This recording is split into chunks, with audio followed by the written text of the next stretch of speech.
Good evening. My name is Christina. Today I'd like to talk to you about three things that can help you on your journey of self-love. So lacking self-love, it blocks us from manifesting the lives that we want for ourselves, basically. Our lives are a reflection of the love we have for ourselves. So positive self-esteem is when you have a positive self-esteem for yourself, you have healthier relationships and you're more successful in work. I would have to say you're a better parent too, I'll be honest. And I guess the more I talk, the more you'll understand. Before I was able to love myself, I noticed in dating, I really yearned for love.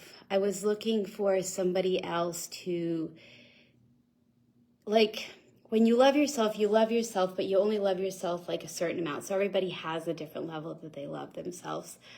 And I was looking for love, though. I wasn't looking for a person to share my life with. I was looking for love. And I think that was because I needed someone to fill the rest of the cup up with the love that I hadn't been giving myself. And because of that, I ended up in toxic relationships. And I think the biggest thing is settling on a lot of friends with benefits relationships when I really wanted a real relationship. And so I think that it's a pretty common thing for women to do. Also, being a people pleaser. Saying what others want to hear. I've frequently done that, and doing things for others at my own expense. So often when I'm saying things that others want to hear, I'm not really saying what I feel like I should say or what I want to say. I'm saying what I think they want to hear just so I can avoid confrontation. And then, saying yes to things that I want to say no to, like if I'm really super busy and somebody says, oh, by the way, can you help me do this? And I really just don't have the time, but I'll go without something for myself just to help them so that I don't upset them. I definitely lacked healthy personal boundaries. Working the night shift is a good example of that. I worked the night shift for 13 years when I really wanted a day shift position, and I settled for that because I didn't want to rock the boat at work. Ending up in a lot of codependent relationships. I wasn't very good with setting personal boundaries. With the codependent relationships and toxic relationships, I found myself letting myself be the vomit bag, the verbal, emotional vomit bag, or, just not kind of setting rules for myself that I should have, for other people, for myself. I just didn't speak my truth, and I did that, like I said, to keep the peace. So that was kind of a big thing for me. So that's why I want to share this with you guys. So, because as I developed this self-love, I do feel like I'm manifesting everything I ever wanted. I think that when you step into who you are, you glow. You just have this glow about yourself because there's nobody else like you. You're an individual. And when you're yourself, people are drawn to you, right? Those who are going to vibe with you, you're going to attract the right people. And those who don't like you, they're probably not good for you anyway, right? So it's good to not get attached to that outcome, right? It's really about you, and it's about kind of growing into yourself and getting to know yourself and to some degree falling in love with yourself. So I decided, I came up with three things that have really helped me with that self-love. Avoiding comparing yourself to others. Oh my gosh, social media, huge. You go on social media and it looks like everybody has this wonderful, perfect life. No, that's not true. Everybody shows you what they want you to see.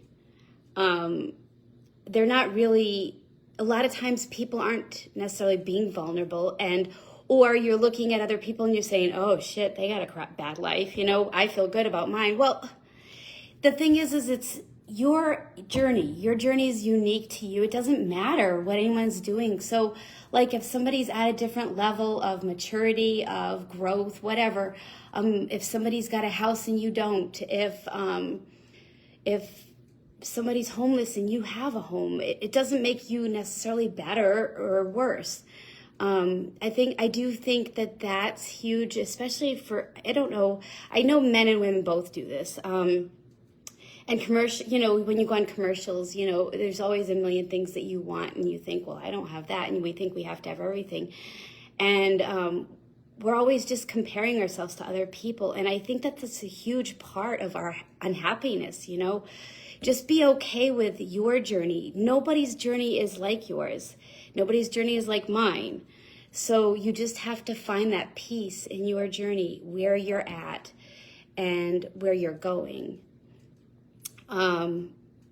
Try to not have negative self-talk. I know that it's easy to do because nobody knows us like we know ourselves, right? And so I know for a long time I used that to motivate myself, but it ended up really hurting me because although it motivated me and it got me doing the things that I needed to do,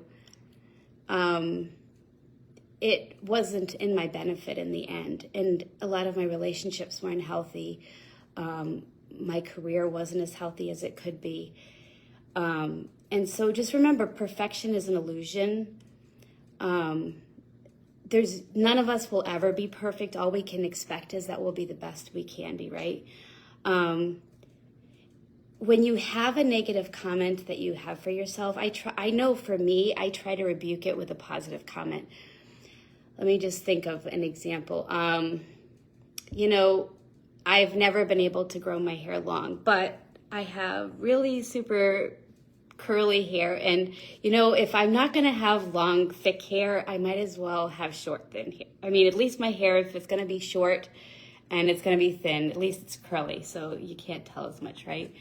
So it's kind of like my, and in time, I found the beauty of that, just trying to find the things that you do like about yourself. As you start doing that, you are going to grow into that. You're going to find yourself thinking more along the lines of gratitude. When I do yoga, even when I can't do the moves that I would like to be able to do, my God, I'm grateful for the body that I have, that I can do the things that I can, because there's people that can't even walk. Sorry, I'm having internet issues again. Talk to yourself the way you would with those you love. If your friend or your loved one came to you with a problem, you would be supportive. You would be sympathetic. You wouldn't be critical of them. I mean, I would hope not anyway. Talk to yourself that way, because having compassion for yourself, that's huge. It really is. And sometimes I think it's easy to kind of go on the other end of the spectrum and make excuses for yourself, and that's not healthy either. But being real and just being positive is important. Being grateful for what you have. And I challenge you to commit to one thing, okay? So every change that I've made in my life, it's been small. Everything. Those little itty bitty changes, they add up. Like for example, trying something new. I have a bucket list of things that I really want to do, things that I've never tried, things that I think sound fun, like climbing on a climb wall at a gym, and learning and actually taking classes so that I can do it for real. I've done the gym thing, but I've not taken classes. And so I think it would be really cool to learn how to do it for real, journal at night. You could make a goal to do journals at night.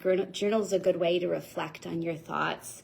I find that if I make my to-do list at night and I journal, that it really helps me to sleep because I don't have everything racing through my head from the day, you know, and it gives me that time to reflect.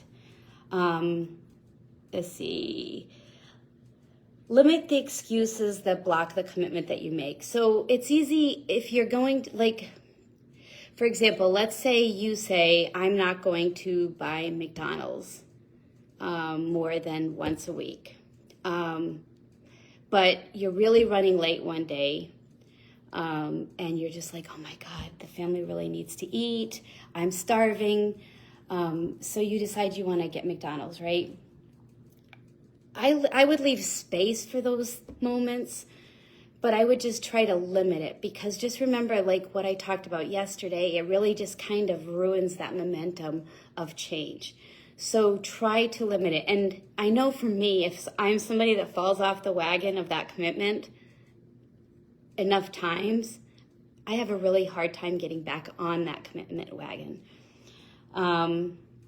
And then don't get too attached to the outcome. Whatever you're committing to, like if whatever you're committing for, like let's just say you decide you're going to put $10 a paycheck away for saving up for something.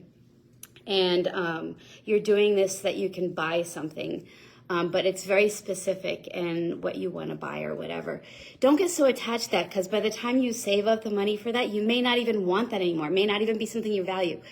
But I would say if you're going, whatever you commit to, have it align with your values, at least what your values are today.